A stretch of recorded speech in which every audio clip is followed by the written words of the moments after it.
திமுக தலைவர் முதலமைச்சர் மு க ஸ்டாலின் தலைமையில் நாளை காலை திமுக மாவட்ட செயலாளர்கள் கூட்டம். பொதுச் செயலாளர் துரைமுருகன் அறிவிப்பு. வாக்காளர் பட்டியல் சிறப்பு தீவிர திருத்தப் பணி குறித்து ஆலோசனை.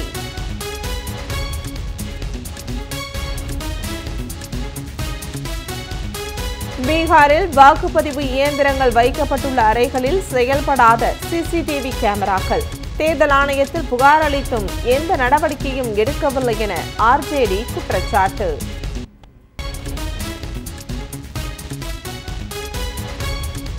திமுக இளைஞர் அணி சார்பில் திமுக 75 முப்பெரும் அறிவு திருவிழா. சென்னை வள்ளுவர் கோட்டத்தில் தொடங்கி வைத்தார் முதலமைச்சர் மு க ஸ்டாலின். காலத்தின் நிறம் கருப்பு சிவப்பு நூலை வெளியிட்டு முற்போக்கு புத்தக காட்சியையும் தொடங்கி வைத்தார்.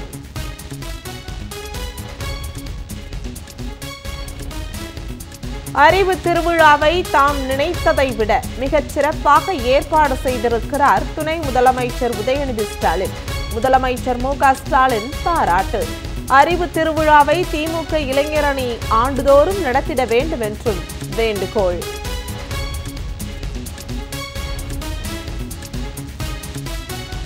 திமுகவின் வரலாறு தெரியாதவர்கள் நம்மை மிரட்ட பார்ப்பதாக முதலமைச்சர் மு க ஸ்டாலின் விமர்சனம்.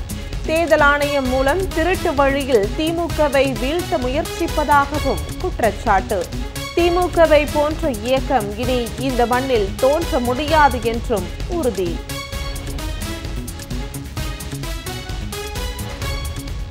பரபரப்பான அரசியல் சூழ்நிலையில் டிசம்பர் 1ஆம் தேதி கூடுகிறது நாடாளுமன்ற குளிர்கால கூட்டத்தொடர். SIR உள்ளிட்ட முக்கிய விவகாரங்களை எழுப்ப எதிர்க்கட்சிகள் ஆயத்தம்.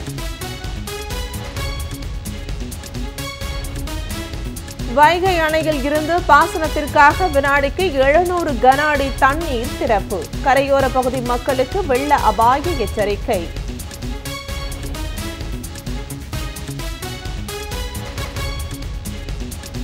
முதலமைச்சர் மு க ஸ்டாலின் தலைமையிலான திராவிட மாடல் அரசு பெண்கள் பாதுகாப்பில் எந்த சமரசத்திற்கும் இடம் தராது. எதிர்க்கட்சித் தலைவர் பழனிசாமியின் குற்றச்சாட்டுக்கு திமுக அமைப்பு செயலாளர் RS பாரதி பதிலடி.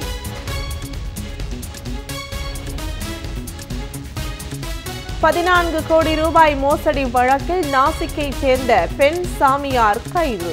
நூதன மோசடி குறித்து மகாராஷ்டிரா காவல்துறையினர் விசாரணை.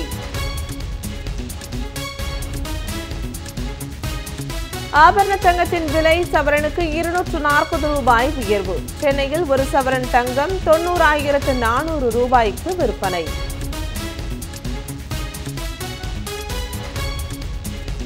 கன்னியாகுமரி, நெல்லை உள்ளிட்ட 4 தென் மாவட்டங்களில் இன்று கனமழை பெய்ய வாய்ப்பு. வானிலை ஆய்வு மையம் தகவல். சென்னையில் ஒரு சில பகுதிகளில் மிதமான மழை பெய்யவும் வாய்ப்பு.